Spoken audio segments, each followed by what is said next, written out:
All right, I call the August 14th Board of Education meeting to order. Please stand for the Pledge of Allegiance.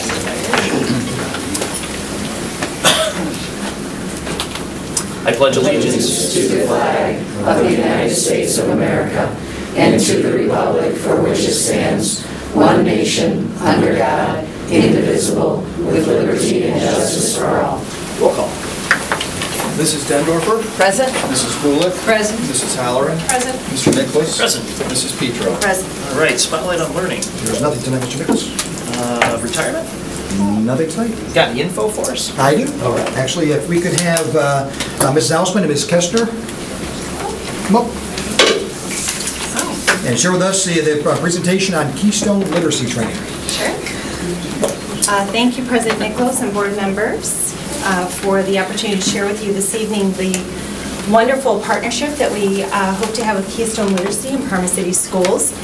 Before you tonight is a resolution to contract with Keystone Literacy so we can empower our teachers to feel more equipped in meeting the reading needs of all our students. Using a rubric that helps us define what beginning literacy skills should be for an entering kindergartner, our data shows that approximately 50% of our students are below benchmark in reading before entering kindergarten. During this professional development opportunity, teachers will learn multisensory approaches to teach alphabetic principle, phonics, fluency, and learn how to interpret diagnostic assessments. Many teachers like myself attended college long ago, and it was during the time of whole language instruction, and that was the accepted method for teaching reading. But it's leaving instructional gaps when it comes to phonics and fluency. And so we believe that teachers will acquire those essential skills to help our students close those reading gaps quickly. The financial supports for this project are provided by grant-funded monies and state funds that are earmarked for early literacy work. We also believe Keystone Literacy enables us to create a proactive model in reaching our students' needs instead of a reactive model. So at this time, Ms. Kestner is going to present more information about the presenters and the teachers who have learned more about Keystone Literacy. And we, last year we had training. We started with our Title I teachers and our intervention specialists, and it was funded out of the 6B funds, and so it was on a smaller scale. So these contracts are for a larger scale of professional development this year. So we've received a lot of teacher feedback already from the training that they started with Keystone. So first I wanted to tell you about Rebecca Tolson and Vicki Kernick. They are the founders of Keystone Literacy. They are certified academic language therapists, and what's really cool for Parma is this is a really best practices way of training teachers in reading instruction. We've not done anything like this before, and what a certified academic language therapist does is they, as Jody was saying, the previous way of teaching reading might have been whole language, but that omitted phonics or phonemic awareness and structured language from a holistic perspective. And there's research from Vicki and Rebecca will tell you, research from the 30s, the 70s, and present day that say the same thing, that you have to have phonics and structured language in reading instruction. So it's a long span of research that they cover that they use for their instruction. And it talks about, teachers were saying that it talks about the why, and they were excited because a lot of our intervention specialists were trained in remediate a specific skill, but it tells kids the why behind how our language is and why it is the way it is. So we think using the academic language therapist is going to be kind of cutting edge, because there's not a lot of districts that are doing it, or not a lot of districts doing it at the level that we're planning. They might be giving teachers an overview, but we're planning on providing general instruction and some balanced literacy instruction to general ed teachers, and then information to administrators, speech pathologists, psychologists, and then more advanced phonics training for our literacy interventionists and our intervention specialists. Teacher feedback.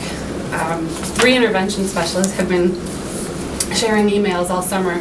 They are going to be actually our literacy interventionists, and they have said that they are so excited that they feel like this answers a lot of questions they've had over the years about reading instruction. One of the teachers said, "I can't wait to get back to school. I'm thrilled about this position, and I believe I will walk in the doors and truly change lives this year." Another teacher said she thinks it's going to have a huge impact on our instruction and on student performance. And she said, "I'm not trying to sound cheesy, I really am that excited about what she's learning." So we are, the contracts that we have, 2 of them are from the 6B special education funds, and then the other 2 are from the general fund through. Any questions about? Sounds good. Sounds great. We're excited. It is very exciting. Yes, thank you very much. Really happy. Actually, Erin was sharing that NPR contacted her, the local NPR, to possibly interview us about some of the programs that we're doing on early literacy in Parma. So we're excited we might have that opportunity to share all the good news that our teachers are working hard at. So, yep. It's great. Fantastic. And again, our goal is to be, kind of provide support from every angle, and I think we've done a nice job of being proactive. We've done a great job of being reactive, but we want to be even more proactive, and I think that's where this takes us. And again, a lot of it's paid for out of 6B funds. There's grant funds from the government. Some of the other 2 positions are paid for out of grants, and some's coming out of general fund. But when you look at the overall quality, there's a savings when you're proactive that if you have to be reactive, the costs go on forever. But again, if we can solve the issues at the age appropriate level, then again, down the road, it's just, again, it not only makes financial sense, which is a part of it, but it makes all the sense in the world for that child. So very exciting, and appreciate the work you put into that. Thank you. And if I could introduce a few new administrators. Absolutely. I'd like to see some families out in the audience. Make me already put the podium back. I go ahead and thanks. Yeah, the difference is Ed gave me some of the fonts like 36. so, yeah, I do it. So, yeah, thanks. Okay, we again late in the season, but we wanted to welcome tonight 3 actually administrators we're very, very, very excited about. I'd like to congratulate Sue Garcia, a new special education supervisor for the Parma City Schools. Sue received her bachelor's degree in education from Bowling Green State University, and she received her master's degree in education in the field of school psychology, also from Bowling Green. Sue worked for the Lucas County Educational Service Center and Bowling Green City Schools before starting her career for the Parma City Schools in 2007 as a behavior coach and a school psychologist. Sue is a hardworking, conscientious professional with extensive testing and content knowledge. She takes great pride in helping students succeed and always puts children first, with genuine caring and respect. Sue is knowledgeable in special education law and procedures, which results in best practices services for all of our students.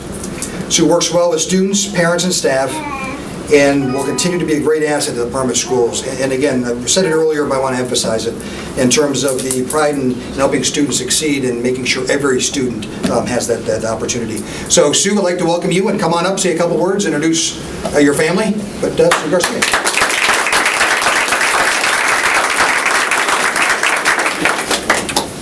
Thank you all. I am so excited to start this school year with a new opportunity to serve the families and students at Parma. I have with me my husband, Joe, and my sons, Joseph and Christopher, avid soccer players, so thank you. I'm excited for the school year. Thanks, Sue.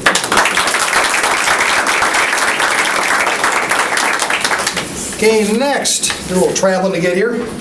We have Matt LeHue. Comes to the Parma City School District from Houston, Texas. Whoa. He received his bachelor's degree in history and education from East Central University and his master's degree in educational leadership from the University of Cincinnati. In 2010, Matt was named Teacher of the Year for the Shawnee Public Schools in Oklahoma. Matt is an experienced educator and coach who works well with students, staff, parents, and community members.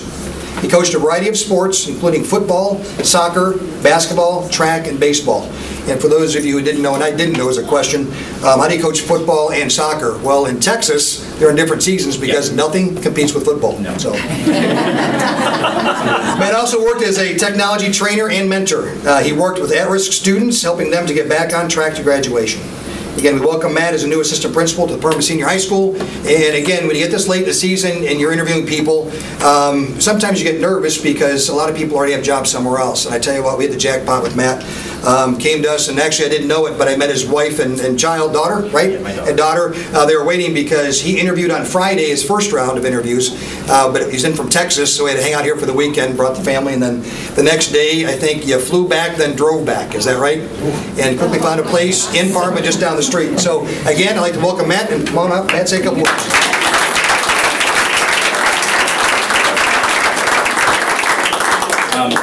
I'm very happy to be here. I'm very excited. My wife and my daughter aren't here. They're back in Houston selling our house at the moment.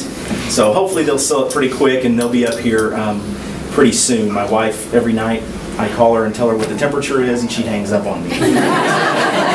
It's pretty exciting. It's 98 at 10 o'clock at night and I'm in a jacket because it's 50-something. Can I ask you, have you ever lived in a cold climate? Oh yeah, we lived in Kentucky when I was at UC. You're about to experience it.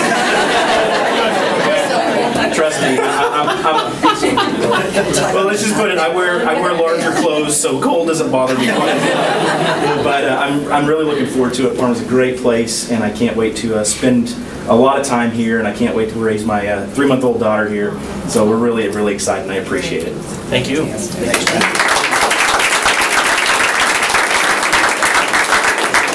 Last and certainly not least, I want to introduce Megan Surso to the Parma City School District as a special education supervisor.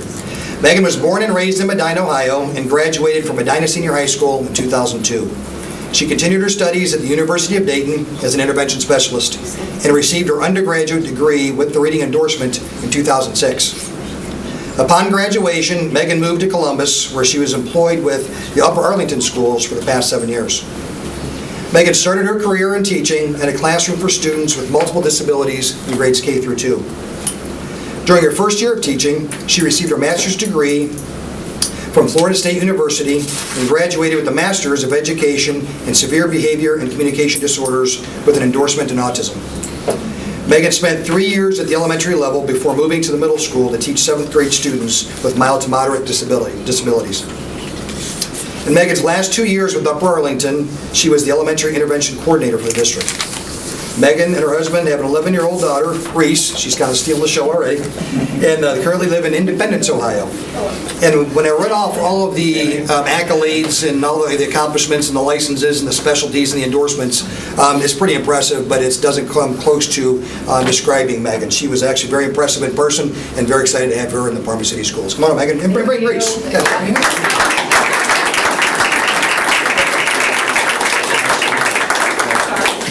Hi everyone, we are just thrilled to be here. I'm so excited to be a part of Parma City Schools. Such a great place to be, great place to raise a family. We're absolutely thrilled to be coming back home. Our family lives in Medina, Ohio, and they're also thrilled for us as well. So looking forward to working with everyone here. Thank you. Welcome.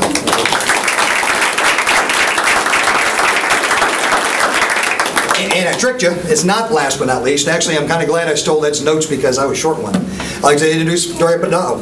Victoria Abdow.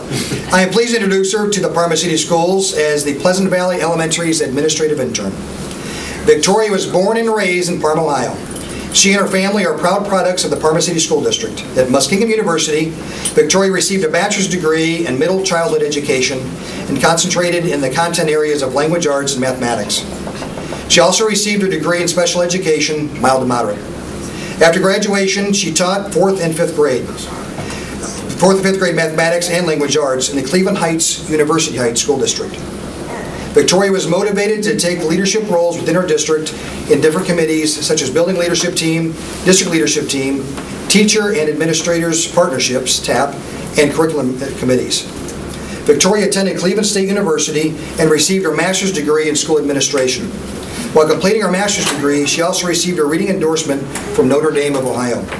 Victoria is very excited to have the opportunity to have an impact on students as the teachers and administrators of the Parma City School District. And again, we want to welcome Victoria. And in getting to know her, interviewed her actually as part of the last one, and a very, very, very organized, structured person. And when I talked to her and asked her how the teachers would have described her to me, the teachers, because she's a Parma grad and actually Normandy, she said is very organized, so she's not changed at all in the last 10 years. But she's coming here as an administrative intern, and let me tell you a little bit about what that is. It's a 2-year position where you have administrative responsibilities because you have the license to do that, but you get paid as a teacher. And we cap you at so many years. She's actually taking a pay cut to come back home because it's where she wants to be, doing what she wants to do. And again, in getting to know her in the hour and a half when we sat down and talked, incredibly impressed. And I'm very excited to have her back home. So come on up, Vicki, and introduce yourself a little bit.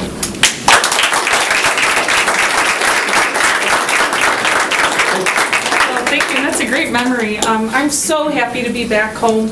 I was born and raised in Parma. My family, all 27 cousins, aunts, uncles, have all attended the Parma City Schools. We live in Parma.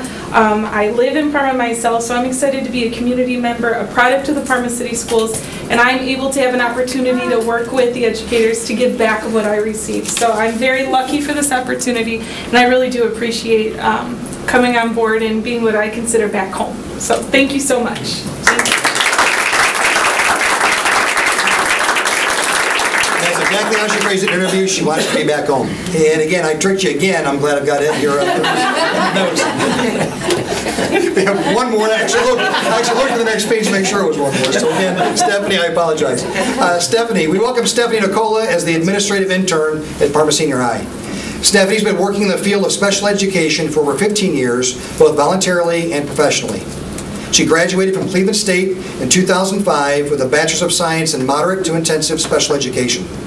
She has gained extensive professional development and experience through working at the Positive Education Program, we know as PEP, Apprentice Autism Center as an intervention specialist for over 7 years, as well as working in other school settings, both public and alternative. Stephanie graduated from Baldwin Wallace University with a Master's of Arts for School Leadership in 2013. She has been working as an administrative IEP coordinator since 2012 through Summit Academy Schools. She was responsible for coordinating special education services, running IEP and ETRs for approximately 100 students, and also served the role as assistant principal. She believes that it takes a community to raise a child, and this can be accomplished through open communication and collaboration. Her desire to serve all children and work with all teachers has led her to the Parma City Schools, where she's excited to learn and grow as an educational leader. And quite frankly, I did not have the opportunity to interview Stephanie, but what I heard consistently is energy. She has incredible energy, and what you've heard from here, phenomenal experience. And we're very excited to have her as part of the Parma City Schools. Come on up, Stephanie.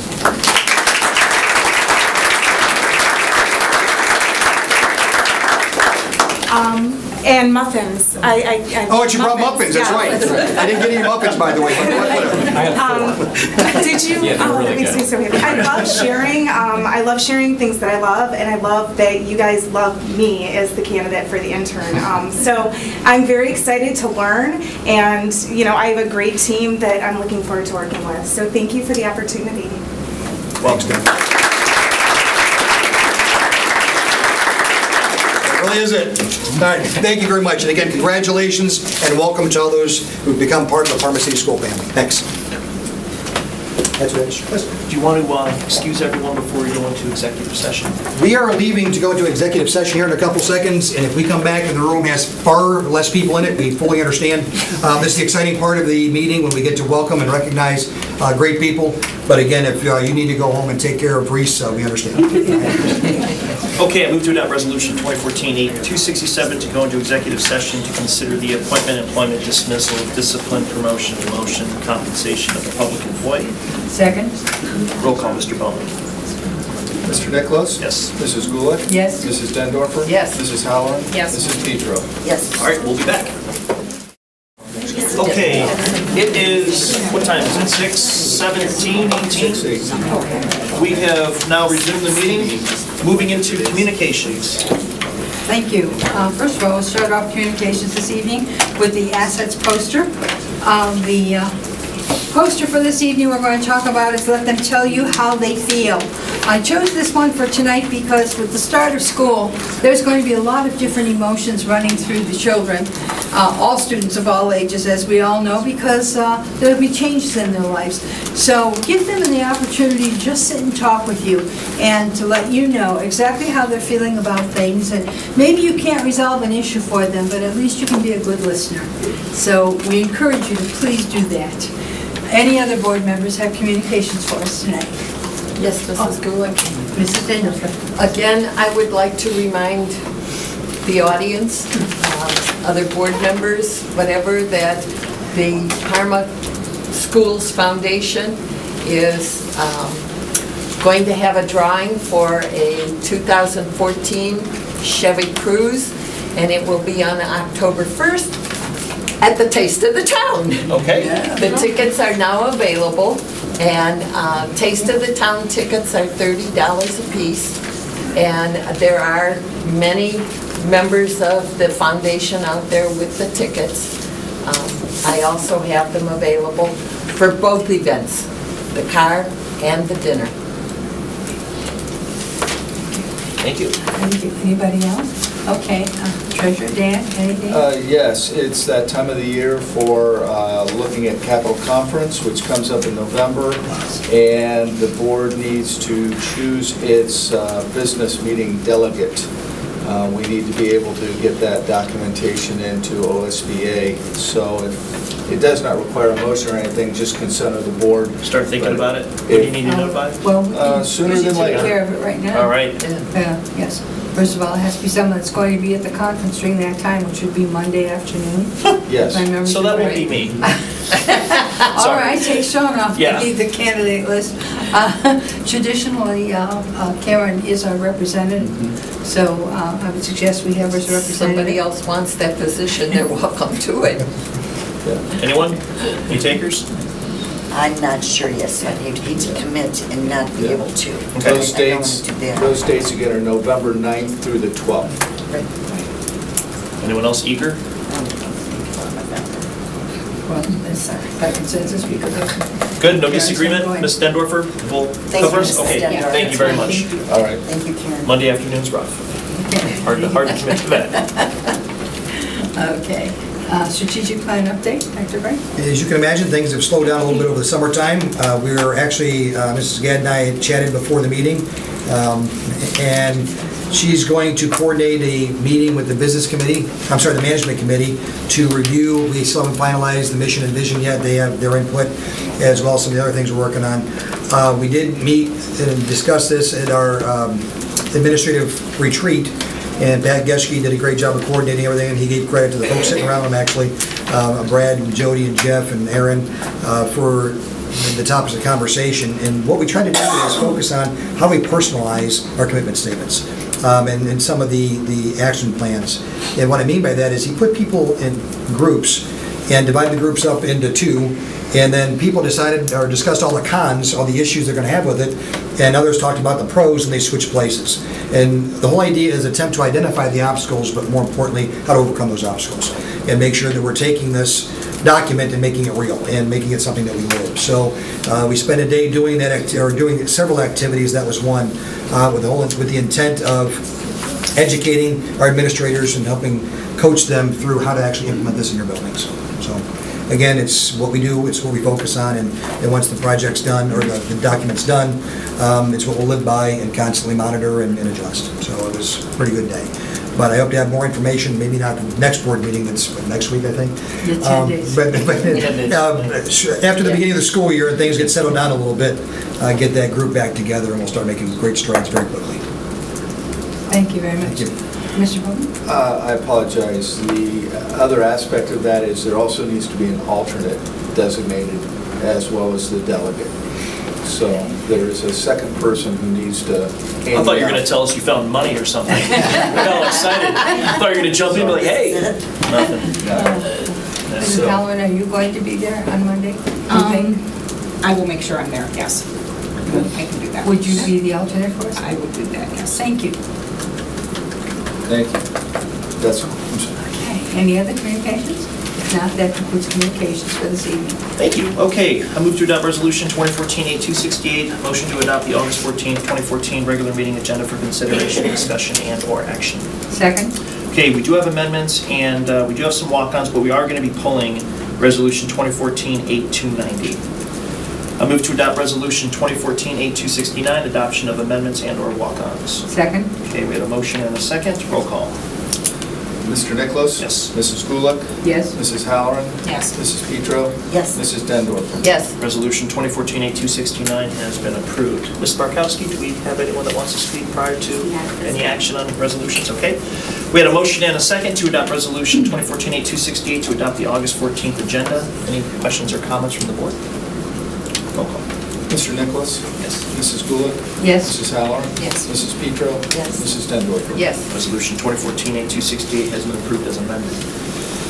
I move to adopt Resolution 2014-8270, approval of the written record of proceedings from the July 14th, 2014 regular Board of Education meeting. Second. I have a motion and a second to adopt Resolution 2014-8270. Any questions or comments from the board?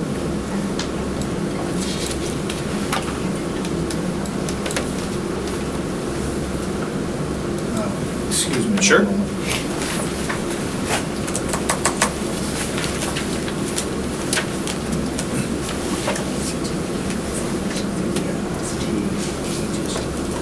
I feel like I'm in trouble.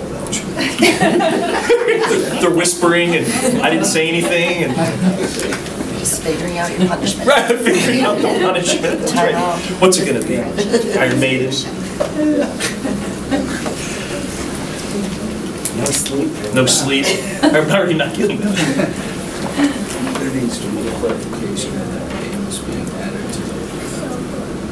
Oh, to the, okay, hold on one second here. Just under HR, you mean? yeah, to the resignations. Okay, hold on a second. And we need to make sure that that was clarified when you said walk-ons. Okay. Okay, hold on one second here. So that would be, hold on, we will fix this. So under right here, under resignations. Right, we're adding this thing to that. Adding. See, it's not there at this time. Okay, so it's, was it Christopher? Christopher Becker. Is it what, Becker? Oh, Becker. Okay. So I think we can just say it, can't we? Yes, yeah. Okay, hold on one second here. The clarification. Yep, we're just going to clarify. So for under human resource, or under the amendments we had earlier, we just have to make sure we're adding Christopher Becker as underneath certificated resignations and make sure we verbalize it, okay? So now we're legal? Yeah, I knew I was in trouble as soon as he started whispering. Okay, now it's where I ask you for roll call. Yes. Mr. Nicholas? Yes.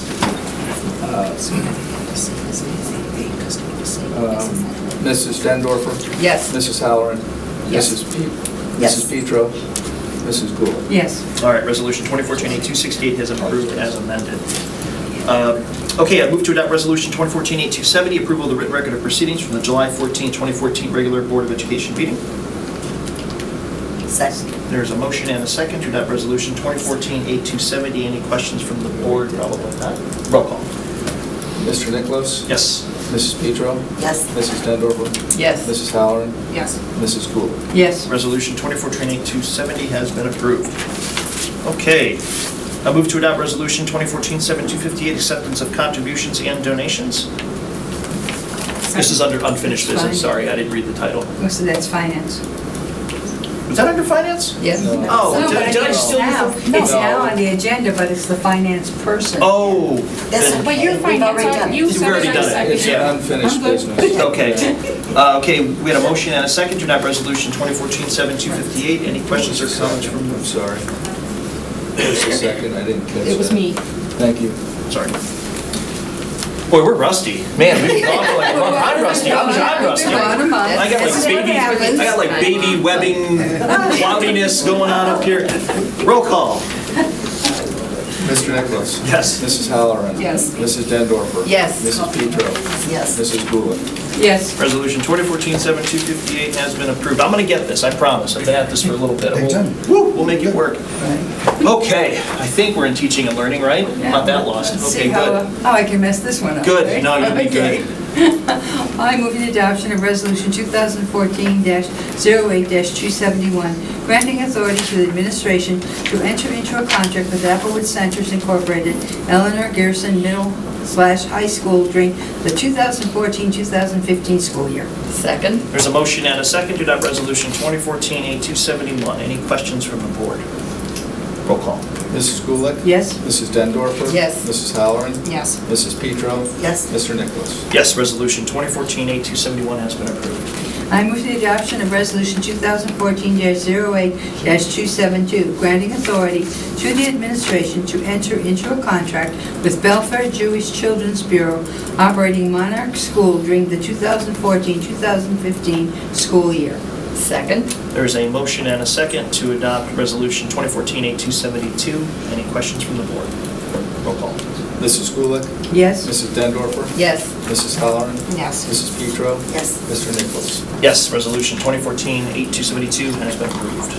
I move the adoption of Resolution 2014-08-273, granting authority to the administration to enter into a contract with Keystone Literacy for the 2014-2015 school year. Second? There's a motion and a second to adopt Resolution 2014-8273. Any questions from the board?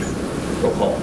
Mrs. Gulick? Yes. Mrs. Dendorfer? Yes. Mrs. Halloran? Yes. Mrs. Petro? Yes. Mr. Nicholas? Yes, Resolution 2014-8273 has been approved.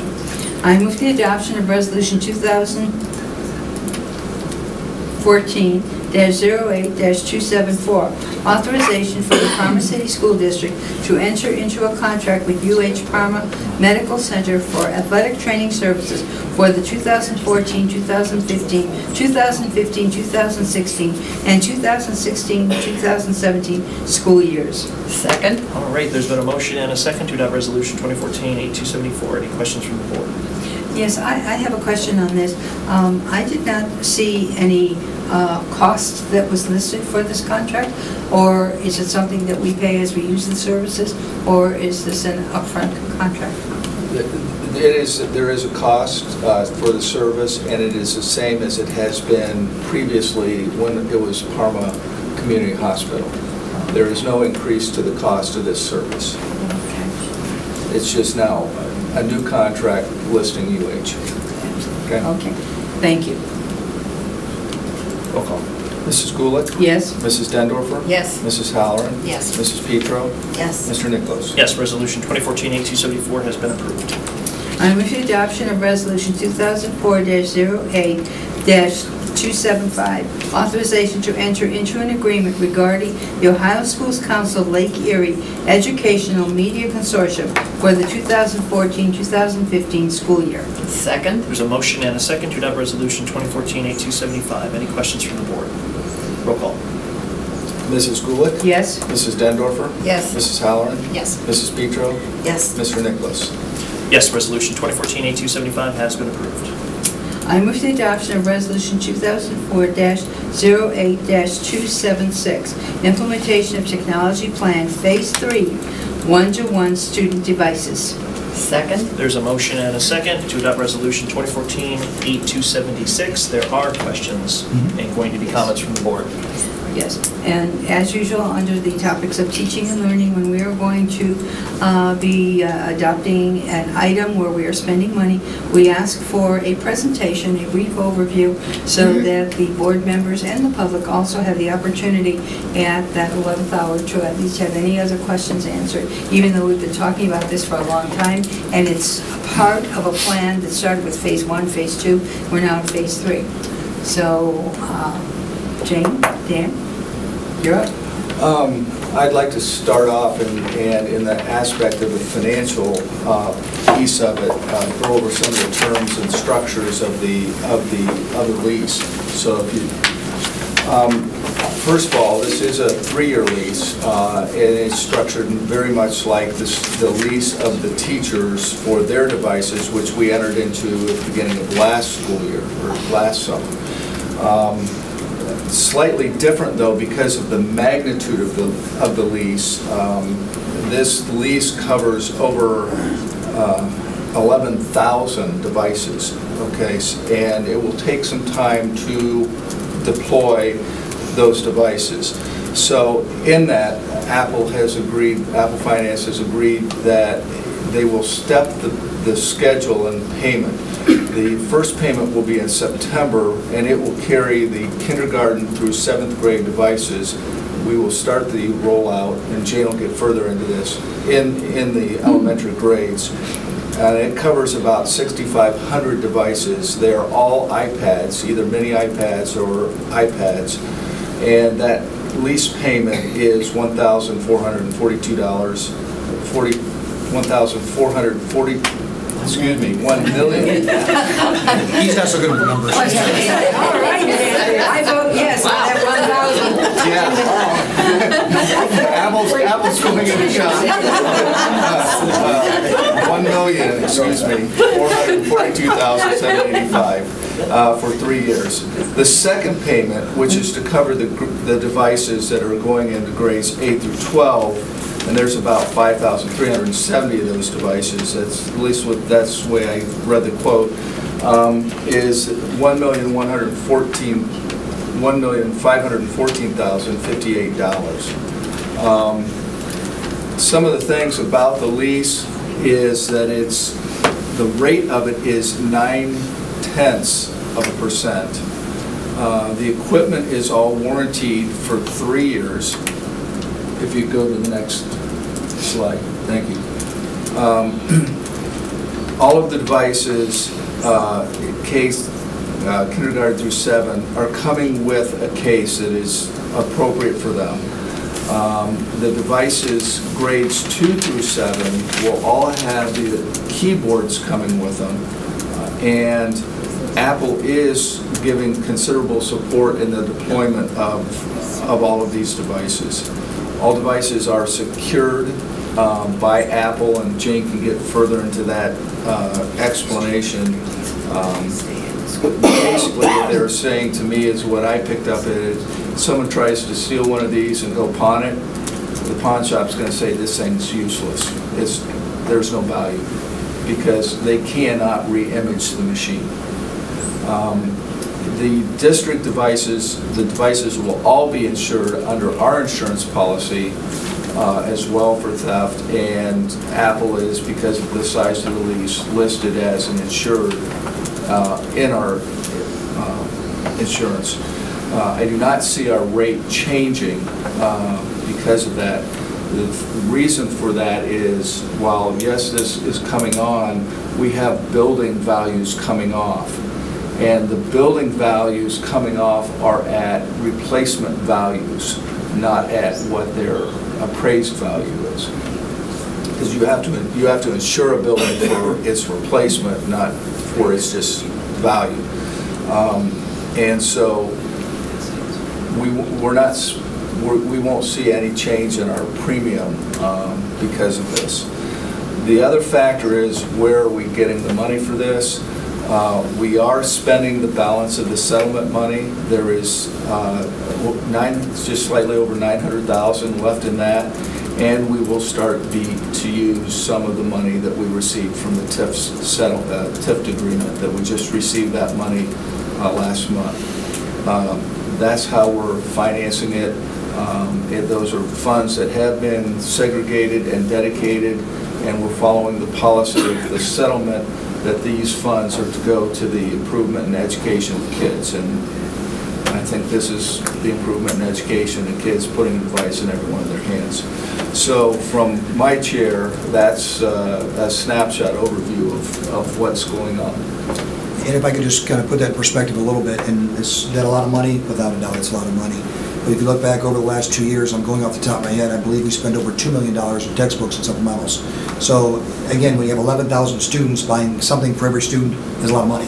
So this is something that I think transforms education in a very positive way. I'm not taking away from the value of textbooks, but I'm saying this is something that gets us to where we need to be as a school district. But if we could, I believe have Mrs. Graver speak a little bit? Is that part of Plan B? All right, do you just want to ask questions, or is there more that? Okay. Jane She may answer before we get to Right, so that clears things off my list. Let me just scoot over here then, is that okay? Sure, fine. You scoot that podium out, so what's your...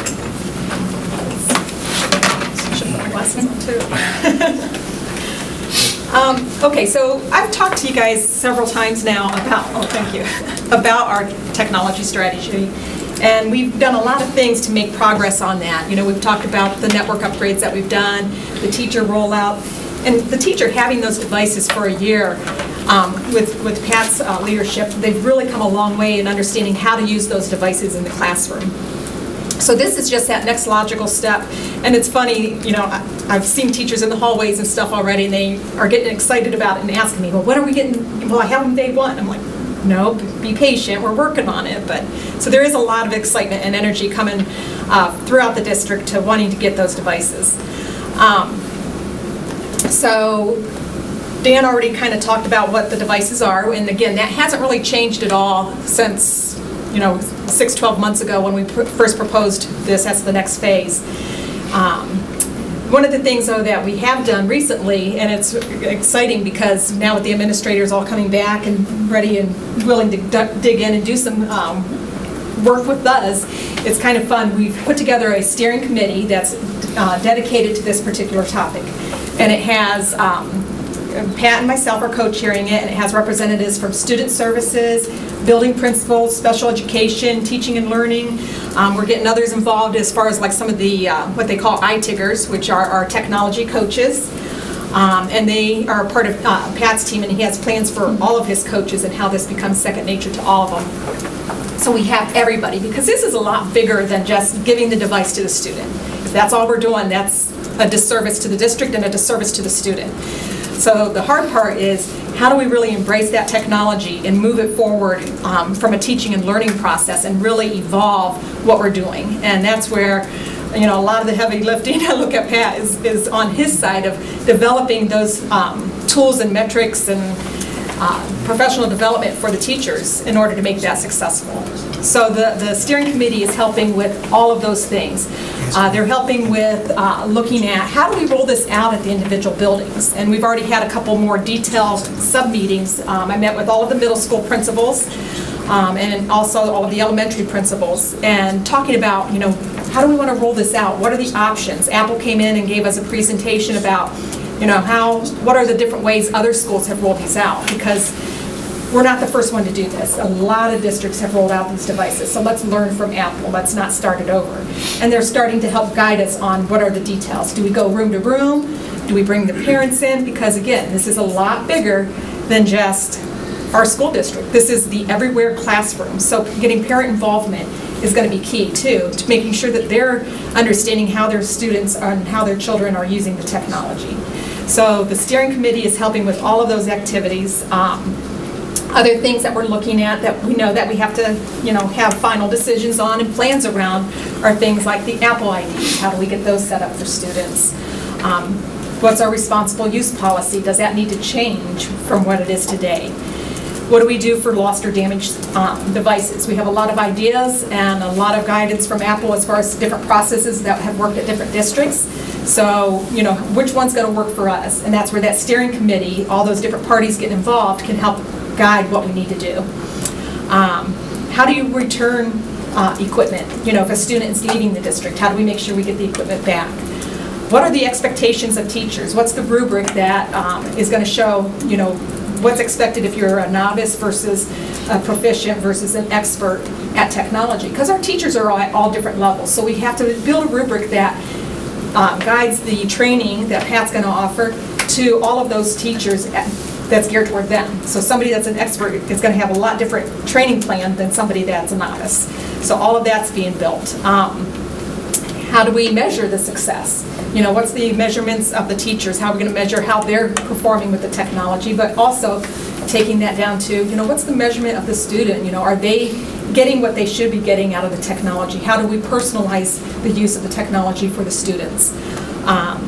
And then even like on the special education stuff, what are some of the special needs that we may have to take into consideration for those individuals? So the steering committee is up and running and firing on all cylinders, trying to, make sure we have answers to all those things before we start rolling out the technology. As far as the rollout, as long as everything continues on track, the elementary rollout would be roughly between 9/29 and 12/19. Middle school rollout would be 10/20 to 12/19, and high school would be 11/17 to 12/19. So there's a little bit of overlap on some of those, and again, until we really work out the details with the principals and what's going to work in the individual buildings, we're just kind of leaving it open-ended as far as, our goal is to be done by December with everybody. So let's see. The other big thing that is important with this project is communication. So as I've talked about, there needs to be a lot of communication, not just with our teachers and administrators, but with parents, with the community as a whole, making sure that the police department and the local pawn shops understand that, these are Parma City devices. If you turn it on, you're going to see that. Even if you do what they call a factory reset on a device, on an iPad or the MacBook, no matter what, it's still going to come back, and when it reboots, it's going to say Parma City School District. They cannot get out of that. So it's a very secure device, the way that we're deploying them. Let's see, what else? I'm trying to think. I have a question. What's some of your other community? Okay. Can I ask you one? Sure. Security. So obviously going to be on the thought and mind of parents and everyone else, especially there's websites out there, all that. I know there's like Mobile Iron and a lot of corporations use to make sure you're looking for certain software that's entering. So is it going to be a system like that? Can you talk about that a little bit? How they're going to be secure, how you can stop students from going to certain sites, etc.? Yep. So there's multiple levels that you can build in security. As far as going to sites that are inappropriate, it's our web content filter that manages that, and we switched our web content filter to a much more robust solution, which is through our ITC, NeoNet. So we are using them to do our web content filtering, which all of our internet traffic goes through them anyway, so it was a very logical step instead of trying to buy something and build it in-house, because what we were on was very limited in what we could really, the flexibility that we had in managing. So web content filtering is through there. Now, on top of that, when we deployed the teacher devices, part of that deployment was to purchase what they call, a product called JAMF, J-A-M-F, is the manufacturer, and the product is called Casper Suite. And what that Casper Suite does is allow us to manage those devices, and the good thing is manage them remotely and manage them in an automatic way. So let's say Jody and her team decide that, all second graders on their device need this reading application. Okay, I can go in, I can say second graders, here's the application, and I push a button, and it's going to automatically push down to those devices. So JAMF is very similar to the Mobile Iron that you talked about, because it'll allow us to do security on there as well. We can limit content levels so that the content, they can't download any apps, is how far we can take it. Or they can download anything that is, if it's a second grader, that they can download anything that is rated for age 8 or younger, that kind of thing. So you can do those kinds of controls on it. Is there going to be a way for the students to ask permission for certain applications? Yes, application request process is also one of the things that we need to work on. You're working on that also? Yeah. Can I ask another question? Yeah, sure. Okay. Because I know everyone has other questions, and but I'm just curious. I think this is good, though, for the community to understand also, for all of us. So a student takes an iPad home, and they want to connect Wi-Fi to their home internet. Will they have that capability? And if so, what type of security will be in place there to stop them? Great question.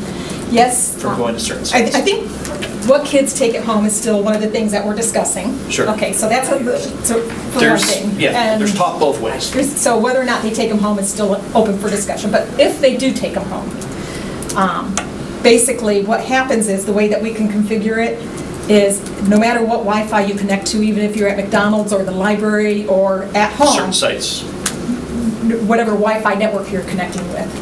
No matter what, you're still being filtered through our district filter. Okay. So it's going to force them to go through our same filter. So, if they're authorized to go to content that's rated age 10 and younger, then that's what they get. Okay. They I won't be think able that's to an go to important one. A inappropriate lot of sites. parents, I think, are going to have a lot of questions about that. Yeah.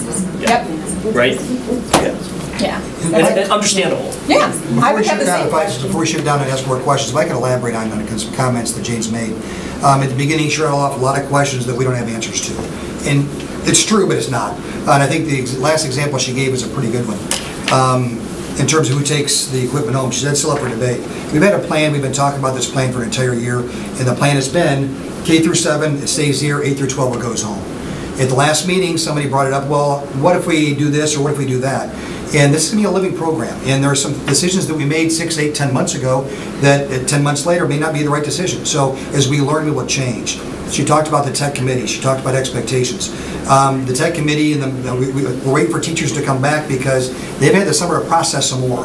They've had the summer to learn some more. We want their input before we finalize some of these decisions. So it's not like we're just starting from scratch and we have no idea what these answers are. We do. But we also recognize the fact that as information becomes more relevant or information becomes more current, we may change our position on these things. And that's going to change constantly, and we'll keep you in the loop as it does. But again, we want to make sure that these devices are used for what they're intended to be used for. And there's, without a doubt, there's some raw issues and some safety issues, but there's also how do you utilize the technology and what's the best way to do that. And for 7th graders, maybe one night it doesn't make sense to take them home. So again, we need to make sure that when we create policies and practices, they're consistent with the fact that we understand that things change and that programs change and ideas change and maturity changes. And as we become, as we get deeper and deeper into this, we're going to change our mind about some things. So that's what we mean about, we've got these questions answered, but we're going to reflect on them before we make a final document that says, okay, here's what we're doing. And that final document may look different a week later, because as we learn, we're going to change. Any other questions? I'm sure there's lots. Mine was more towards insurance, because I was concerned with dropping it, just breaking. What part are we not paying more money to replace these? Because you know what's going to happen. I mean, I'm on my 3rd Kindle.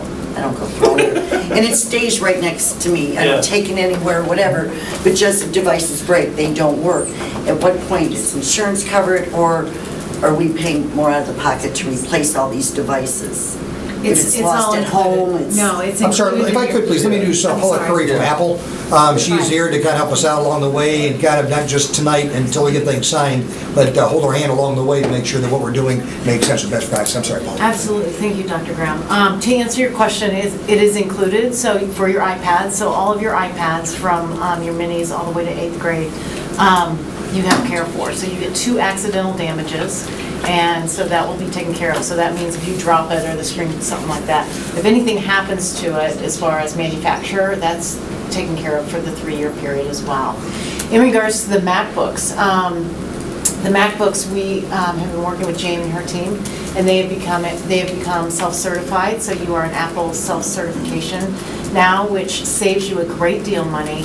Instead of buying AppleCare for the Macs, for every single Mac, to make sure that it's replaced, her team is going to be able to buy the parts and just replace what is currently wrong with that Mac. Does that answer your question? Some of them, but I mean, I can see a lot of scenarios that maybe I'm not even coming up with, you know. And that's what I was getting to before. Yes. There's so many things as we learn. Exactly, and where that, you know, it's that learning process as to what happened to the device, what was the whole scenario, as to where the liability falls on us and our insurance program. And we have we're modifying our plan within the insurance policy to be more appropriate for the fact of recognizing the multitude of devices we will have. So you're on this committee as well, the insurance part is that? Yes. He's on I've been working with Mary, and I have been working with the underwriter and developing what is appropriate for it. Because, for example, the deductible on our overall property insurance is $20,000 per claim. Well, that isn't going to work when you've got 11,000, $400, $500, $600, $700 devices.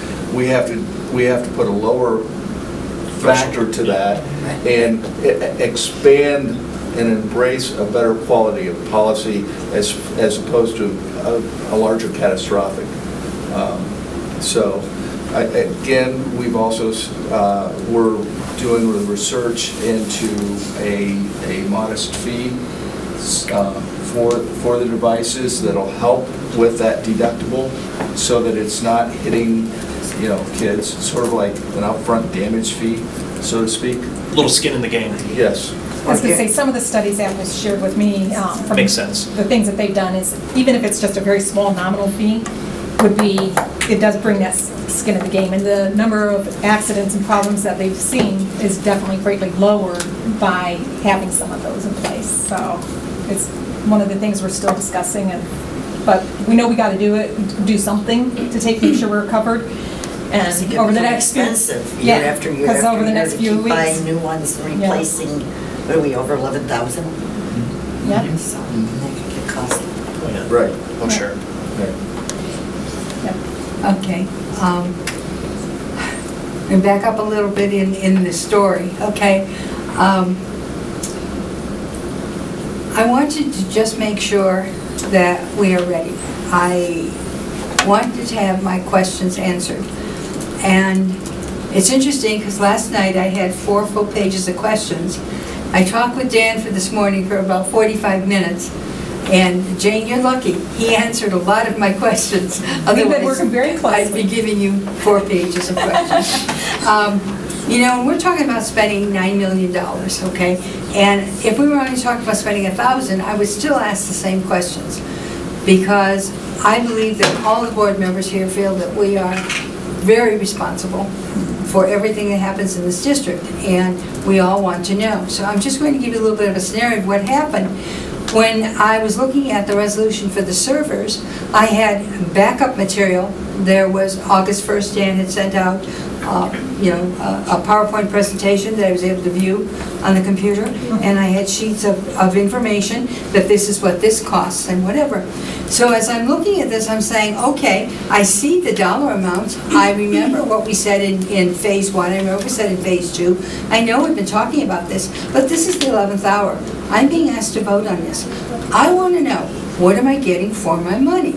Bottom line. So that's how this whole thing got started. So it was not, you know, and after we had our teaching and learning meeting, I knew that you still had some work to do as far as when we're talking about the end results, like Mrs. Petro just asked, you know, about what happens if whatever. So I do still have a couple of questions. Now my question is this, it's a 3-year lease, okay? We know that obsolescence is built in, we know that. Okay, so now we're going down the road and we're at the end of year 2, and we have to start to look to year 4. Now what's going to happen? Because we are leasing these computers, what happens to these devices, okay? And then what happens for year 4? Okay, generally what happens from my conversations with Apple is usually towards the end of year 2 or middle of year 2, Apple will be coming to us and saying, okay, here's what you have on your lease. Your lease is coming due, these are becoming obsolete. We need to start talking about moving into that next lease. So basically what would happen is they're going to look at our inventory and they're going to say, okay, based on your inventory, we can buy back now what you already have for this dollar amount. And that dollar amount is going to help us get into that next lease, and we'll do the refresh that way. Do you have anything else to add, Paula? That's a great question. And this only holds true for Apple products, because Apple products hold their value for so long. So as a real life example, Defiance High School has a 1-to-1, and they went with iPads. So after 2 years, I went back in, we assessed where they were, and we gave them $220 per iPad to buy them back, and then we flipped them into new equipment. Because what you're asking is, how are we going to sustain this, right? How are we going to keep current, and how are we going to sustain it? So that is the magical question, is that how are we going to sustain it? The beauty about Apple is that in 2 years, this equipment will be worth at least 40% of what you're paying for it today. So you will have that money to be able to, and the nice thing is, you can say, hey Apple, you did not keep up with your technology. So we're going to take that money. You don't have to roll it back into Apple products. You can roll it into something else. So that's a motivational factor for Apple to continue to release the best products on the marketplace.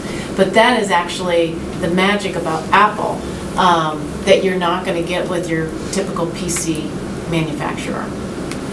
Did that help to answer your question? Yes. And when I did the total cost analysis on what's, the product options that we talked about a year ago, is it Apple or is it Chromebooks or is it, an HP solution? When we talked about those and look at the total cost of ownership, that Apple buyback percentage versus those other two solutions is so much greater, which makes the total cost of ownership of going Apple much more favorable than going to the others, as well as, their failure rates are much lower on the Apple side than on Google Chrome or HP. So all of that was taken into consideration when we looked at that whole total cost of ownership as well. Okay, and then, I had questions right down to what are we getting? Well, Dan explained to me because I want to know about cases. And he said that we're getting cases with the K7, and then 8 through 12 we're going to do some fundraising kinds of things through CBS. Okay. They're coming totally configured, right? So that we don't have to, worry about anything. Are we going to be able to afford down the line to pay for all the apps that the students are going to need? So into the lease, we built in some money for that. And then I think what the expectation is as we move through this and we grow as a district and change, some of the things that we spend money on today will be going away as we transition it to more of an electronic form. Whether that's, we're printing less things or we're buying less, office supplies or many other areas that I know we've talked about. We'll be spending less there, and that can be diverted to purchasing the apps. And one of my concerns was the keyboards, because I know for the state testing, they have to have the keyboards, but Dan assured me that that is taken care of, so I'm very happy, to hear that. And on the keyboard side, just to add one thing there, all of these things that we did last year, all the tests and pilots, what I'll call pilots that we did last year, we learned a lot. So we bought a few cards, I don't know if you remember, for the elementary so that they could do their testing last spring. Right. And when we bought those, we did get the keyboards because that was required. The keyboards we got, guess what? They didn't work. They were what they call Bluetooth, which is a wireless keyboard, because we thought, that'll be easy. Right.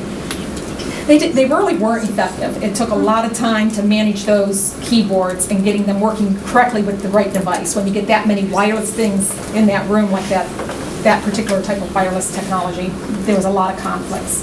So what we've gone with is a keyboard that plugs directly into the iPad so that it knows this is my keyboard and it's not being conflicted with her keyboard or his keyboard. So it is we have learned things and we are taking those in stride. And I'm sure we're going to learn more. Absolutely. Thankfully, we do have Apple, though, who's been through this multiple times in a lot bigger districts than us, so they can help us maybe make less mistakes than we would if we tried to do this all on our own. Okay. And then the other side that I was concerned about, of course, was the educational side.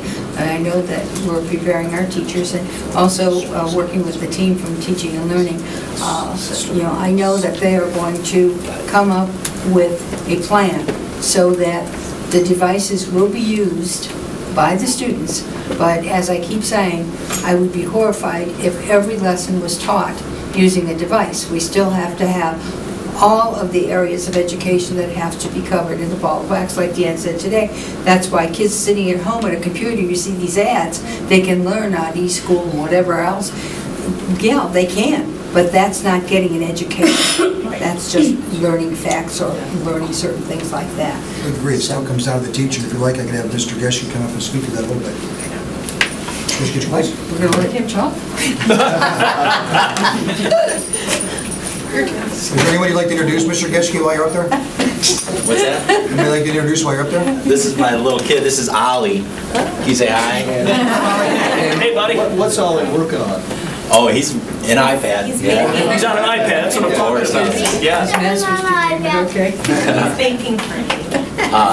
My wife took up my daughters to the Katy Perry concert tonight. And so he said, I'd rather go to the board meeting. Wow. All right. Mr. Gaske, if you could just do me a favor, just kind of outline, philosophically speaking, where our district is as it approaches the use of technology in the classroom. Yeah, well, as you know, we've had the year of implementation by our teachers, and ideally, I think what we want to do is clearly communicate to our principals, our teachers, and our students exactly what's expected of them, and regarding the use of technology in the classroom. The thing that we want to avoid by all means, in my opinion at least, is for a principal to walk into a classroom or a teacher to be teaching a class where the technology just serves as a substitute to what was done before. We don't want a teacher to walk in and say, I'm showing a PowerPoint and this is how I'm using technology, this is how I'm integrating technology. So philosophically, our end goal is to get our students to move from consumers to creators.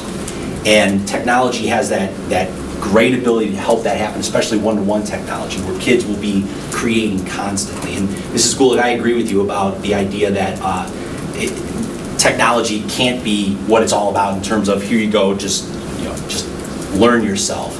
I read something once where when they first introduced markers, a teacher didn't take a marker and put it down on a desk and say, how am I going to build a lesson around this marker? Instead, it's just a tool to help enhance the learning. And you know, my kid's a great example. Technology is an awesome way to engage kids. So what we want to do is create a series of self-assessments through our partnership with Apple. The Apple self-assessment for our teachers really identifies specific building goals and building needs so that we can target PD for that.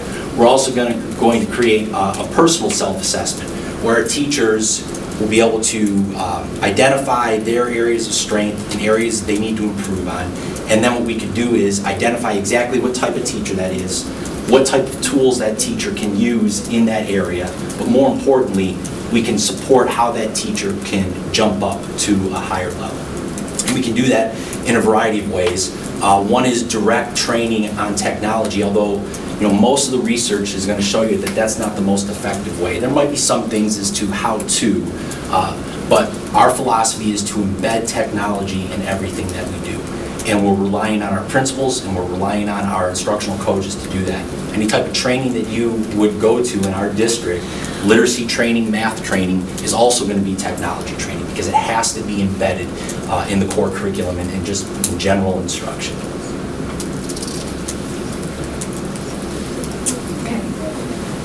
All right, well, I think I've had all of my questions answered. Does anybody else have any questions under this topic of teaching and learning? Well, I want to say a deep thank you to you, Jane, and to Dan for responding so quickly today to my questions, my concerns. I just want to make sure that as we move forward with this, we know that we now can afford it. Dan has shown me that it's affordable. I'm beginning to believe that it is sustainable, although I'm a little bit nervous about, because right now, you're using settlement money, using sale of property money. We're not going to have that in 3 years. We won't have any property left to sell. So, we're going to have to be, on our toes and really be looking at this to make sure that we can sustain it. But you've made me a believer, so we'll work together and get the job done, as they say. And we'll keep you guys up to date. And I think that, especially with some of the things Aaron has planned as far as capturing how we're using the technology, how the students are using the technology, I think it'll be some exciting things to show you guys as far as how we progress. Jane, Pat, thank you very much. Thanks. Outstanding. Exciting. This is really cool stuff. Like, I'm pumped. As board members too, I'm excited. I hope everyone is excited, at least as I am, because these are those, kids are playing with these tools now, right?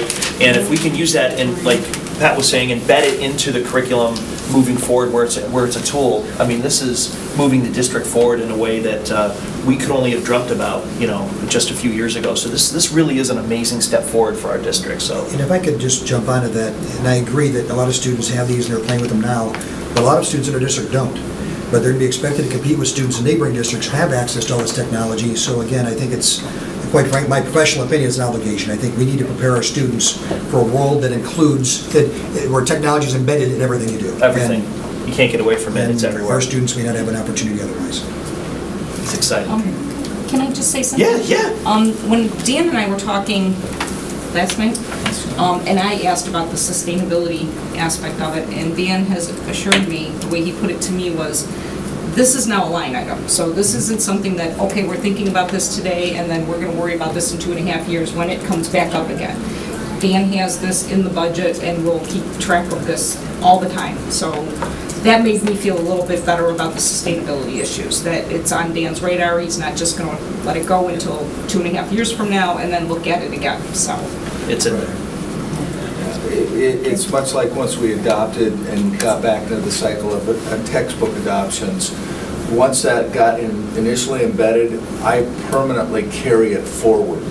And so when we look at our forecast, those things are committed to be a placeholder into the future, and that when the district, as any district, does go in cycles of needing new money, because we are on a fixed income. And if I may, just reiterate, I've said in the 5-year period of the last levy, we got, about $85 million. Well, the state, on the other hand, cut our funding $34 million. So, with those two dynamics, we're still making it work.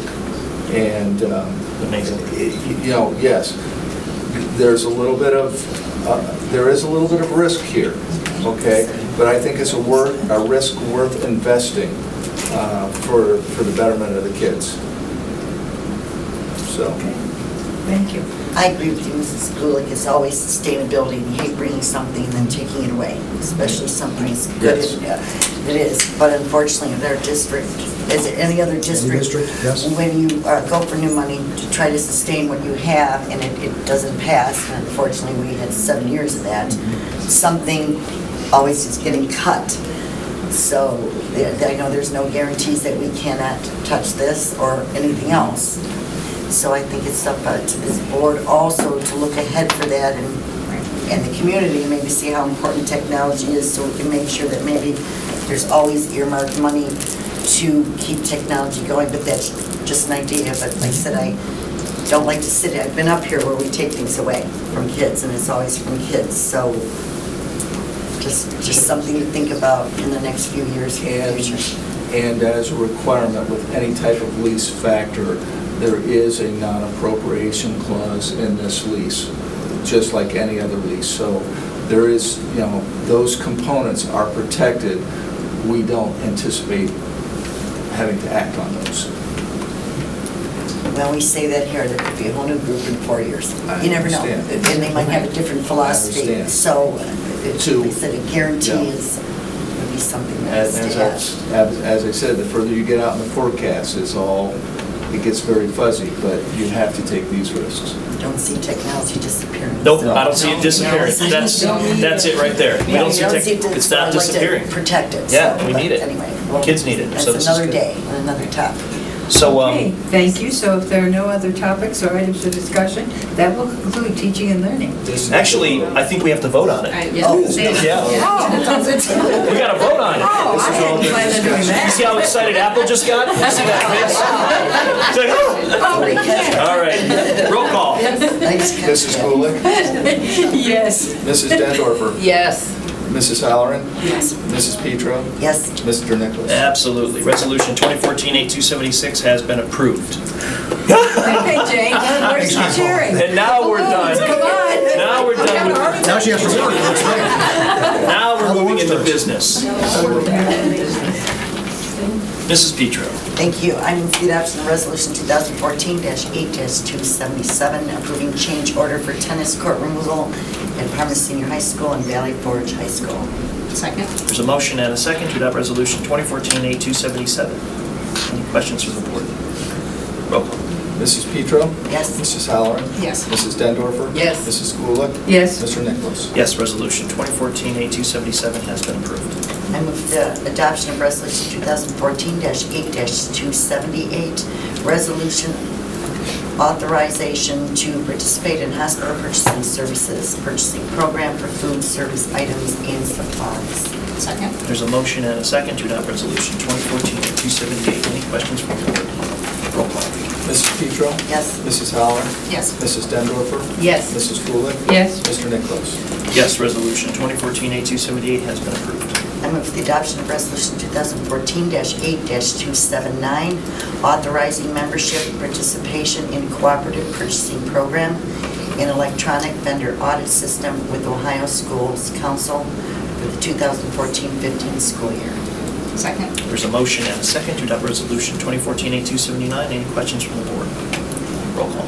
Mrs. Petro? Yes. Mrs. Halloran? Yes. Mrs. Dendorfer? Yes. Mrs. Kulik? Yes. Mr. Nichols? Yes, resolution 2014-8-279 has been approved. I move for the adoption of Resolution 2014-8-280, approval to purchase and lease equipment and services in support of the network servers and backup environments. Second. So motion and a second to adopt resolution 2014-8-280. Any questions or comments from the board? I'd just like to comment, I already commented on it when we were talking about the computers, but that I really appreciated getting all of that backup information and material so that I could, refresh, so that I knew for sure what we were voting on tonight. And I did have one question, when we had the unfortunate crash. Dr. Graham, were you able to find out if we had gone to a data recovery site? The issue, and actually I was reminded this before, the issue is, and let me jump in here, jump in, Jane, if I'm struggling. We had one server, another one for backup, and actually a third one that were the two heads on the tape, and one did not work, so what we have is spotty. Now, do we actually invest in a third party? So to get us through until this, we purchased additional, we purchased a replacement head for the tape drive. And we have one actually spare as well, and we're going to be testing to make sure that those stay operational. As part of this proposal, though, it's one of those servers that we bought back in 2006 and never updated. We can't even get it on the latest operating system. So as part of this proposal is a whole new tape backup unit. So that whole thing would be replaced. In addition, as part of this proposal, so we'll have all of our servers here, but we're partnering with NeoNet, our ITC, and we're dumping all of our data there. So they become our short-term backup. If we even have a disaster here, we can get back up and running at NeoNet. They can flip a couple switches and be back up and running within a short amount of time versus what we would have to do today. So that's our short-term backup, and then long-term backup will still be that tape backup.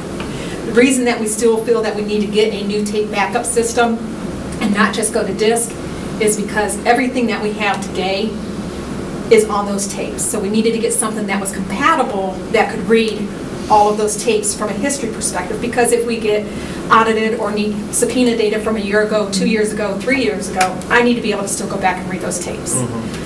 So we're recommending that we still get a new tape system as well. So it'll be used for long term, but also be able to look at those old tapes that we have out there if needed. Now, looking at the data that we lost. What's that? Looking at the amount of data that was lost, is there any way that that can be retrieved, recreated, anything? The reason I'm asking that is because people don't know what they don't have, and so they don't know what they don't know. And so, some things might be, I know that Aaron Gadd put out an email to everybody, please, double check everything before you send it out for this school year, because that happened right at a critical time when people were closing down one school year and getting ready for the next one. So now there's extra work that's being created for a lot of people, and I know the policy committee, they lost so much of their information from their meetings. Is all hope lost that we'll ever be able to retrieve that? Yeah, we even worked with some of our vendors and partners who we asked to bid a new tape unit for as a replacement, and they've looked at the tapes and there's nothing that they could do. So unfortunately, it was a bad crash.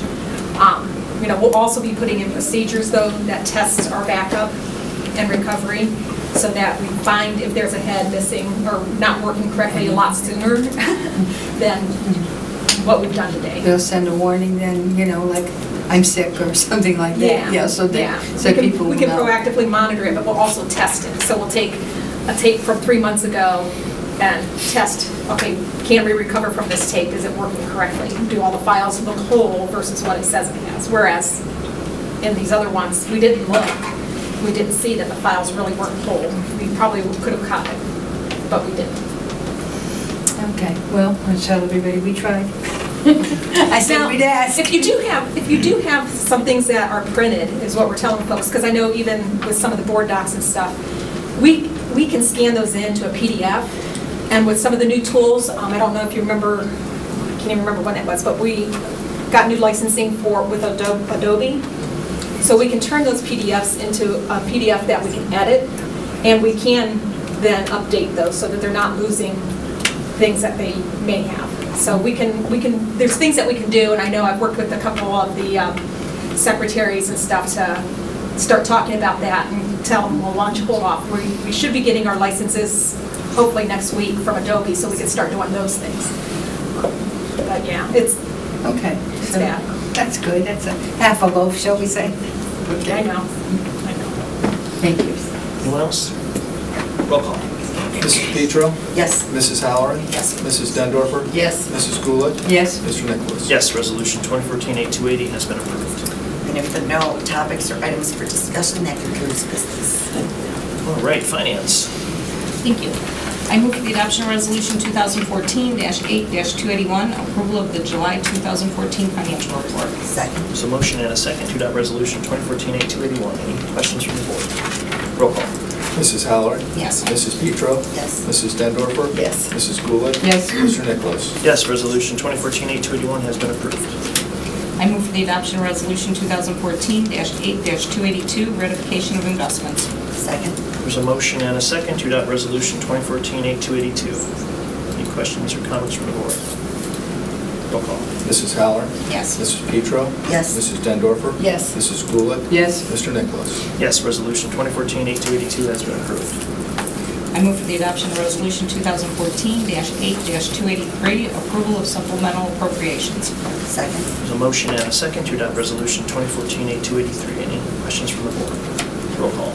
Mrs. Halloran? Yes. Mrs. Petro? Yes. Mrs. Dendorfer? Yes. Mrs. Gulick? Yes. Mr. Nicholas? Yes, resolution 2014-8283 has been approved. I move for the adoption of Resolution 2014-8-284, authorization to expense reconciliation balance carried forward from May 31st, 2014. Second. There's a motion and a second to adopt resolution 2014-8284. Any questions or comments from the board? Roll call. Mrs. Halloran? Yes. Mrs. Petro? Yes. Mrs. Dendorfer? Yes. Mrs. Gulick? Yes. Mr. Nicholas? Yes, resolution 2014-8284 has been approved. I move for the adoption of Resolution 2014-8-285, acceptance of contributions and donations. Second. There's a motion and a second to adopt resolution 2014-8285. Any questions or comments from the board? Roll call.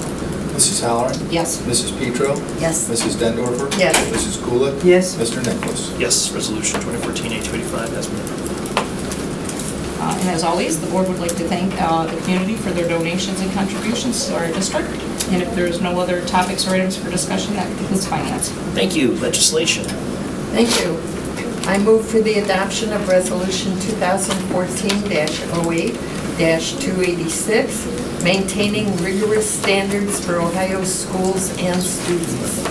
Second. There's a motion and a second to adopt resolution 2014-8286. Any questions or comments from the board? I have a few. My first question is, the first whereas, where it says the state of Ohio through the State Board of Education adopted new standards, that means that there is no opting out of these standards, correct? The state of Ohio says that we have to accept these standards? That's correct. That is correct. Okay. Then I would like to make a motion to amend some wording on the fifth and the sixth whereas. On the fifth whereas, where it says some vocal critics claim that the standards are being forced on local school districts. Well, they kind of are. If they're a mandate. I can't open my, is anyone able to open there? I can't open it. I'm trying to open it so I can read along with you. Which word is this? The fifth one. Could you say that one more time, Mrs. Halloran, just so? Sure. The fifth whereas states, whereas some vocal critics claim that the standards are being forced on local school districts, ignoring the fact that each local school board of education retains full authority for adopting their own curriculum and instructional methods and materials. I would like to move to strike, some vocal critics claim that the standards are being forced on local school districts, ignoring the fact that if the standards are being mandated and we do not have an option of opting out of them,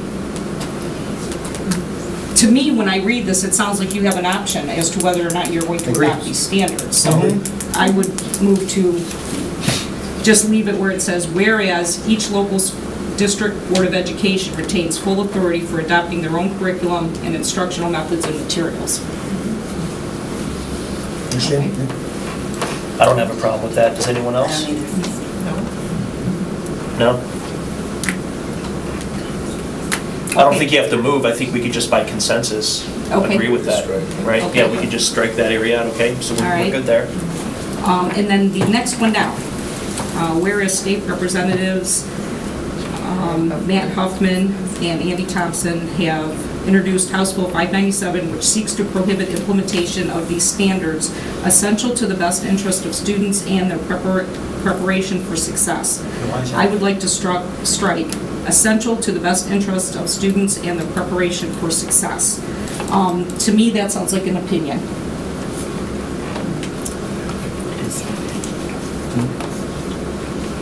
Okay, so you want to take out, say that more, so you want to take out from where to where?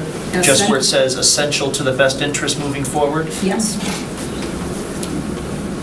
Yeah. I don't have a problem with that, myself. Any other board member have an issue with that? No? Also, the whereas above there, that word education is spelled wrong in my book. That needs to be Yeah, it's, education probably should be fixed. Yeah. Yeah, seeing that's what we do. Yeah. It's that important. Okay. It happens. Okay, can I say one other thing? Yeah. No. Yeah. Okay. Before we vote on this, I would just like to make it clear that I am not opposed to rigorous standards, college and career readiness, accountability, or any of the other buzzwords used when talking Common Core. However, I feel that there have been enough valid concerns raised about Common Core and all that comes with it that tonight I cannot support this resolution. Thank you. Okay. Okay. I would also like to add that this be sent to OSBA as well as the people listed here. Okay. Can I just ask who put this together? Because I asked you earlier, I guess I am on the legislation committee, and the first time I was aware of it was it being put on the agenda. So is this being recommended by somebody for us to do, or where did this come from? Okay, I guess. OSBA did recommend that we draw up a resolution. Now, I just ask if Dan... This came from OSBA, correct? It looks like it came from OSBA. And it was worded exactly like this from OSBA? I copied and pasted it word for word. I just added Parma City Schools where they had a blank. Right. This is OSBA's language. Is it necessary that we need to do this? No, I don't think anything's necessary. Well, some of our things are necessary. Yeah, but I mean, this legislation. Okay, some of them are. Yeah, some things are necessary. Okay. Well, money has been spent. We have, developed a curriculum around these standards. And, for some of the legislators now to go back and say, we don't want to do this. They don't have anything in place to replace it. All they got is they don't want to do it. When school districts already spent money Right. adapting to the changes that were already implemented a couple years ago. Yeah. Okay, so in that aspect, that makes sense. The way I see it is that, rigorous standards, Common Core, that's all a good thing, all right? Because I said we've always had Common Core.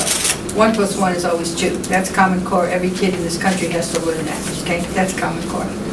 The problem that's coming in with all of this is the implementation factor of the assessment and the testing program. That's what the problem is, okay? The education side of it, you know, offering the kids a more rigorous education, absolutely superb. But what they are demanding as far as the testing, the number of days that it takes to test students, that's where it's falling short.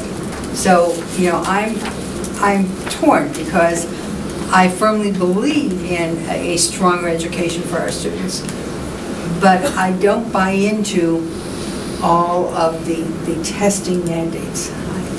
So it's kind of like, what do you do? I mean, how do we change what is now happening without throwing out the baby with the bathwater? Because we need to keep the standards, but we don't need to have all of the testing and mandates. I mean, if you look at all the research, when they talk about how many days it's going to take away from educating students because they're going to be taking tests. And what are you proving?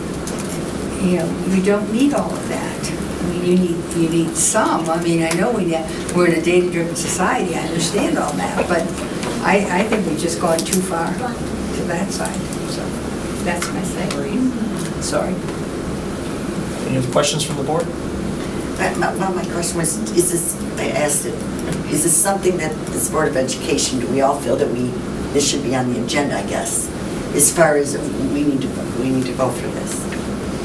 Does it make a difference? I think it sends I think it's just sending a message, I think is all it's doing. Sending a message that we adopted these, you know, certain curriculum changes based on what legislators did. And if they go back on that, then all of a sudden, well, now you spent all this money in all these different districts because of the mandates you sent down, and now you're trying to change it again. Then you change the mandates again. Well, the change of a government, a new governor can change all that anyway. Again, there's no guarantee with anything. No, but I think it just sends a message. message. Changes it too. I think it's just sending a message. That's all. I mean, I don't think it's any more than that, right? Because they can do whatever they want with whatever vote they have, right? And they will. And they will. So just, yeah, I think that's all it is, just sends a message. Okay, is that what you think the intention is, to do a legislation? Okay. Because we've seen things like this before in the past where you're just sending a message. Right. Yeah. So, anything else? So it is going to be amended with the changes Mrs. Halloran put forward. So we're clear on that. Roll call. Mrs. Dendorfer? Yes. Mrs. Petro? Yes. Mrs. Halloran? No. Mrs. Gulick? Yes. Mr. Nicholas? Yes, Resolution 2014-8286 has been approved as amended. Thank you, Mrs. Halloran. And there is no other legislation because right now they're on break till after the election. I'm sure you'll have a lot here pretty soon for us. After November. No, yeah. Okay. Human Resources. I move for the adoption of I'm sorry. Right now we will have the invitation for public comments regarding reemployment of Karen Belbach. Seeing none. Okay, I move for the adoption of Resolution 2014-8-287, a resolution to rehire and reemploy retired employee. Second. There's a motion and a second to adopt Resolution 2014-8287. Any questions? I have a question. On the first whereas, the word contingent, I think I sent an email about that. I don't think I got anything on that though. I'm sorry, when I sent I sent out two different pieces for that reason. The first one, again, I've talked to Eric and Christine about that, and it was, I think the language was taken from a previous, I think it was Karen Ronnick's, and the reality is the word doesn't matter. You can still vote no, there's no contingency.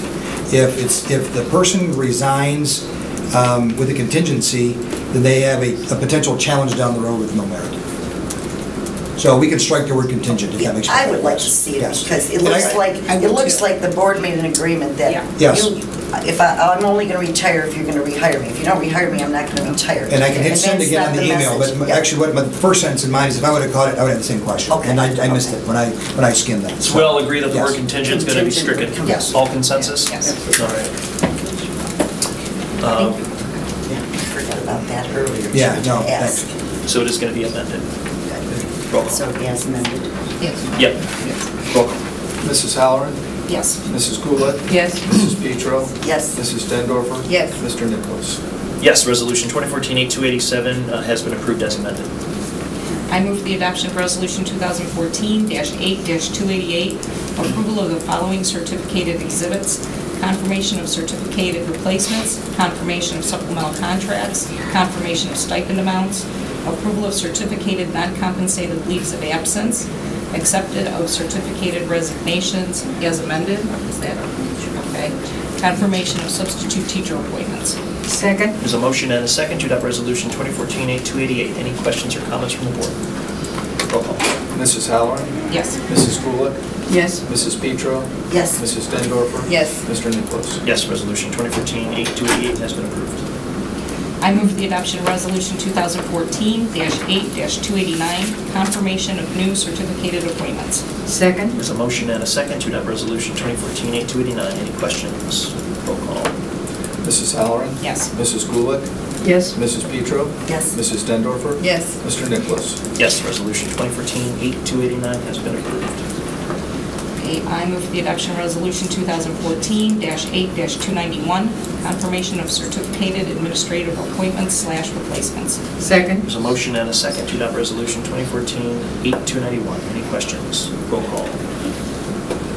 Mrs. Halloran? Yes. Mrs. Gulick? Yes. Mrs. Petro? Yes. Mrs. Dendorfer? Yes. Mr. Nichols? Yes, resolution 2014-8-291 has been approved.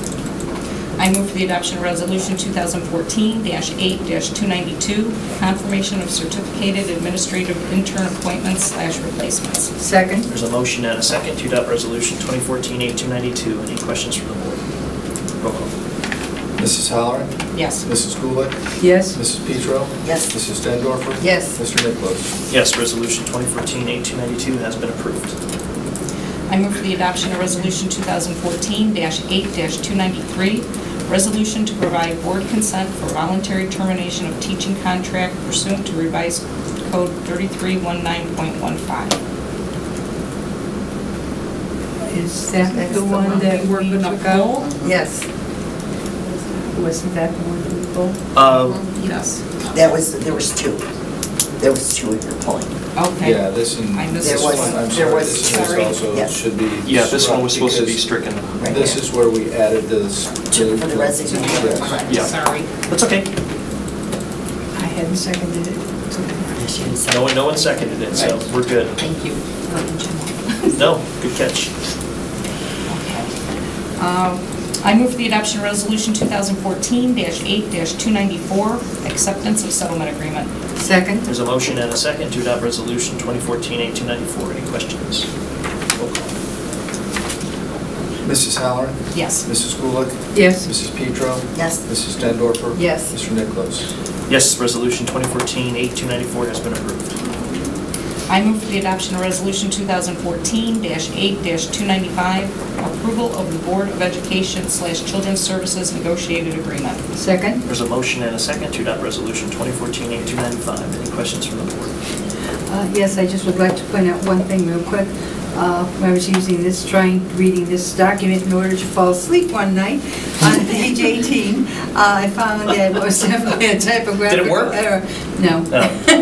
Typographical error under lead teacher, step 1, in 2016. The amount going across the line for the first 2 years is 1560, and then when you get to the third year, it's 1506. Obviously, someone just typed backwards. Yeah. But since this is a legal official document that we are adopting this evening, I felt it was important to point that out, that should be 15.60. Oh, yeah. Nothing matter. Nice catch. Good catch. Thank you. Wow. Wow. Like a hawk. Did I ever tell you guys I was a proofreader in my former life? Yeah. Oh, no. Wow. Okay. Roll call. Mrs. Halloran? Yes. Mrs. Gulick? Yes. Mrs. Petro? Yes. Mrs. Dendorfer? Yes. Mr. Nichols? Yes, resolution 2014-8-295 has been approved. I move for the adoption of Resolution 2014-8-296, approval of the following classified exhibits: confirmation of classified appointments / replacements, confirmation of change of classified assignments, confirmation of classified resignations, approval of classified non-compensated leaves of absence in accordance with the provisions of ORC 3309.41. Second. There's a motion and a second to adopt Resolution 2014-1896. Any questions? Roll call. Mrs. Halloran? Yes. Mrs. Gulick? Yes. Mrs. Petro? Yes. Mrs. Dendorfer? Yes. Mr. Nichols? Yes, Resolution 2014-1896 has been approved. If there are no further topics or items for discussion, that concludes human resources. Thank you. Policies. Thank you.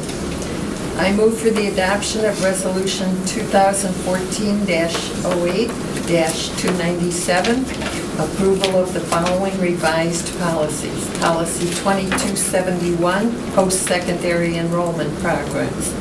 Policy 5310, health services. Policy 5340, student accidents. Policy 5513, care of school property. Policy 7300, disposition of real property / personal property. Policy 8462, student abuse and neglect. Policy 9270, equivalent education outside the schools, homeschooling. Second. There's a motion and a second to adopt Resolution 2014-8297. Any questions from the board? Yeah, don't hate me. I have one question. I don't need no. Good. Sorry. Okay. Policy 5310, the health services. On page 2, paragraph 2, it says, within blank days. That should have 14 in it. Mrs. Dendorfer just clarified it should have 14. Okay, moving on. Policy 5340, student accidents. On page 1, the last paragraph, it says the principal shall. Would we be allowed to say principal / designee? Because when there's a shall, that means that something has to happen. And what if the principal's not there? I'll try to address that, Mrs. Gulick. When I checked, because you asked that question to me the other day, I checked the Ohio Revised Code, and it doesn't specify that that responsibility falls on the principal. But when our policy agency, Neola, put the policy together, they interpreted it as that responsibility falling on the principal. The fact that they didn't give us an option to insert other, people in there puts us in a little bit of a dilemma, because if we add in any other personnel or we make any changes to what their template is beyond the ones where they actually give us choices, then they say that we're on our own as far as defending that policy legally. So my interpretation of that is that ultimately the responsibility falls on the principal. If the principal chooses to delegate that to somebody else, like a coach or athletic trainer or something like that, then ultimately the responsibility still falls on the principal. So if you choose to make that amendment and add in any other personnel that could be designates, then it would just mean we'd have to go back to Neola and say, we're on our own with this policy. We're going to have our legal counsel make sure that it meets the muster. Okay, well then I would say that for this policy and the other one that I had the question on, we could just leave it, because we know that there's going to be a lot of other policies that are going to come up with the same type of terminology, and at some point in time a discussion needs to be had with Neola to find out, what would they suggest. If they say we have to leave it, then we have to leave it. But it was just a thought for myself that if only a principal shall do something, you wait around 5 hours for a principal to show up, or what do you do? Realistically, a lot of things are delegated and designated. Yeah. I agree with Dr. Rashawn. There are a number of things that you can designate that you're still responsible. I think that shifts the responsibility to someone who can't have it legally. Okay. All right, then in policy 7300, disposition of property, on page 3, I just want clarification. If the box is checked, that's what we are choosing. If the box is not checked, then even though the verbiage is still there, that is not part of our policy. Is that correct? Correct. That is right. So we show the board all of the choices so that you can see what we recommend and what we don't recommend.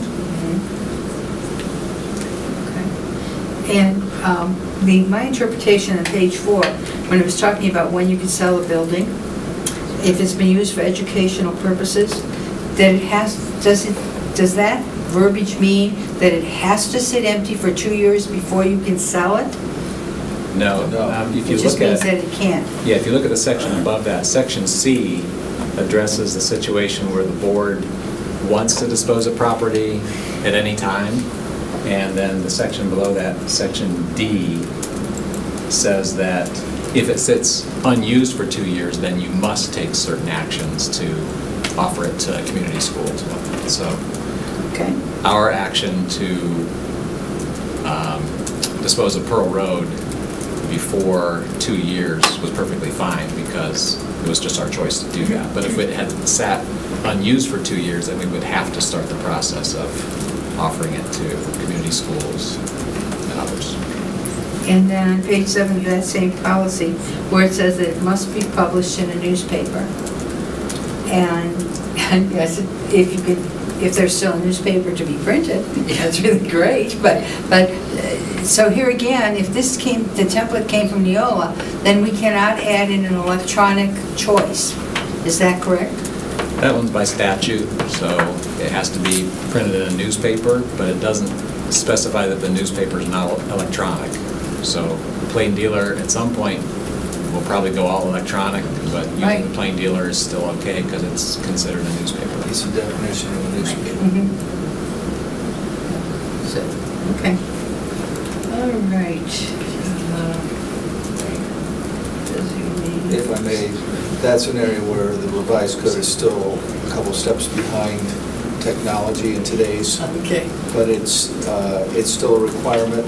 They do recognize the fact that once it's published, it can go electronic as to your website for the further advertisement of it. All right, that's my question. Okay. Thank you. Roll call. Mrs. Dendorfer? Yes. Mrs. Halloran? Yes. Mrs. Gulick? Yes. Mrs. Petro? Yes. Mr. Nicholas? Yes, resolution 2014-8297 has been approved. Okay, and policy 5111, there was a portion that was left out, and now it is been put back, made whole again.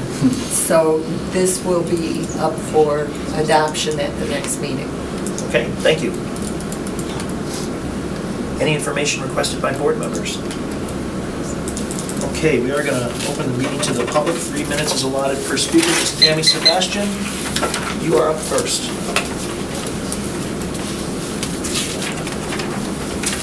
Tammy Sebastian, 6814 Revere. Positive note, Valley Forge looks wonderful, in case anybody didn't get a chance to see that, yeah. And it was done really fast, it was almost like overnight, Good so. thing. All right. I know Mary Mays isn't here, but, and then. Give her the credit, right? She's Well, a lot I- of I- work for that. She deserves it. She works hard. Long time coming. Yeah, yes, and it's beautiful to go drive down my street now, and it'd be beautiful to pull in. And then on policy number 8462 on student abuse and neglect, I'm going to sound like a broken record up here, but I think the language that we use is very important, and while we're striking language, I thought I'd follow the trend. A child under the age of 18 or a physically or mentally disabled child, and I think you guys know where I'm going with this. The physically or mentally disabled child is language that we no longer use. We talk in person first language. That would be probably Dr. Rashong, I know, came back the last time with my concerns with the language, so I don't know how that would be, how we'd want to fix that, but that's not appropriate language that we need to be using. We could say child with a disability. Yeah, it's not a person first language. We're not saying it's a child with a mental disability. We're saying a mentally disabled child. That's all. Thank you. Well, I just want to thank Mrs. Sebastian for saying that because I pointed that out to Dr. Rashan 2 days ago. And, No, it's good. I think as consensus, we're okay with that change. I don't have a problem with that. I would agree that we need to move with the times, and that's old language. And just for the record, this is prepared by attorneys. There may not be a current language-wise. I appreciate you pointing that out. Thank you. Yeah. Okay. All right, good. So we'll make that change. And where are we? the end of the meeting yet? No, we're good. Yep. Okay, so I move to adopt Resolution 2014-298 to go into executive session to consider the appointment, employment, dismissal, discipline, promotion, demotion, or compensation of a public employee and confer with attorney concerning disputes involving the public body that are subject to pending court action. Second. All right, we had a motion and a second to adopt Resolution 2014-298. Any questions from the board?